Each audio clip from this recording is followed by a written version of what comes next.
Hi అండి అందరికీ. అందరూ ఎలా ఉన్నారు? ఈరోజు వీడియో వచ్చేసి మనం బాటిల్ మూతల వల్ల ఏ యూజ్ ఉండదని మనం పడేస్తూ ఉంటాం కదా. బాటిల్ మూతల వల్ల కూడా ఉపయోగాలు ఉన్నాయండి. వాటి వల్ల ఉపయోగాలు చూద్దాం. ఫస్ట్ టిప్ వచ్చేసి ఒక బాటిల్ మూత తీసుకున్నాను. దాన్ని చాకు వేడి చేసి ఇలా కట్ చేసుకోవాలండి మధ్యలోకి. మరి ఎక్కువగా కాదు. అదే కత్తితో కట్ చేద్దామని చూస్తే మాత్రం కట్ అవ్వదండి. చాకు వేడి చేస్తే ఈజీగా కట్ అయిపోతుంది బాటిల్ మూత అనేది. ఇప్పుడు మనం బట్టలు ఎక్కువగా ఉతికేటప్పుడు క్లిప్పులు సరిపోకపోతే పడిపోతాయని భయపడుతూ ఉంటాం కదా. అలాంటప్పుడు ఈ బాటిల్ మూతల్ని క్లిప్పులుగా యూజ్ చేయొచ్చు. చాలా గట్టిగా పట్టు ఉంటుందండి. క్లిప్లానే యూజ్ అవుతుంది. సేమ్ క్లిప్పు లేకపోయినా ఇబ్బంది ఏం లేదు.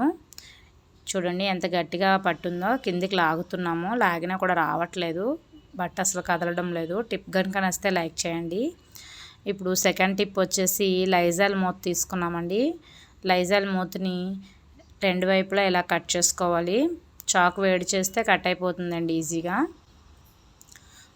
చూడండి ఎదురుగా కట్ చేయాలి, ఆపోజిట్గా కట్ చేసుకొని ఫోన్ స్టాండ్గా యూజ్ చేయొచ్చండి. మనం నార్మల్ బాటిల్ మూతలు అయితే మాత్రం తేలిక వల్ల ఫోన్ పడిపోతుంది. అదే లైజాల్ మూత కాబట్టి మూత కొంచెం గట్టిగా ఉంటుంది. మూత అయితే పడదు, ఫోన్ స్టాండ్గా యూజ్ అవుతుందండి. ఇప్పుడు థర్డ్ టిప్ చూద్దాం.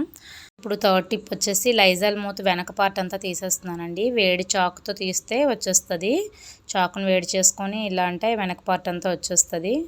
గుచ్చుకునేటట్టు ఏమైనా ఉంటే వేడి చాకుతో ఇలా అంటే సాఫ్ట్గా అయిపోతాయండి, రఫ్గా ఉండదు. ఇంకా ఇప్పుడు దాన్ని గమ్ ఉంటే గమ్తోని లేదంటే 2-in-1 టేపుతో అంటించుకుంటే మనం గ్యాస్ స్టవ్ దగ్గర టైల్స్ ఉంటాయి కదా పైన, అలాంటి దగ్గర 2-in-1 టేప్ పెట్టుకొని ఇలా పెట్టుకున్నాం అనుకోండి మూతని, మనకి లైటర్ స్టాండ్గా యూజ్ అవుతుంది. 2-in-1 టేప్ కంటే గమ్ ఉంటే ఇంకా స్టిఫ్గా ఉంటుందండి. వీడియో కనుక నచ్చితే ప్లీజ్ లైక్ చేయండి. మన ఛానల్ని కొత్తగా చూసేవాళ్ళు ఉంటే ప్లీజ్ సబ్స్క్రైబ్ చేసుకోండి. Thank you.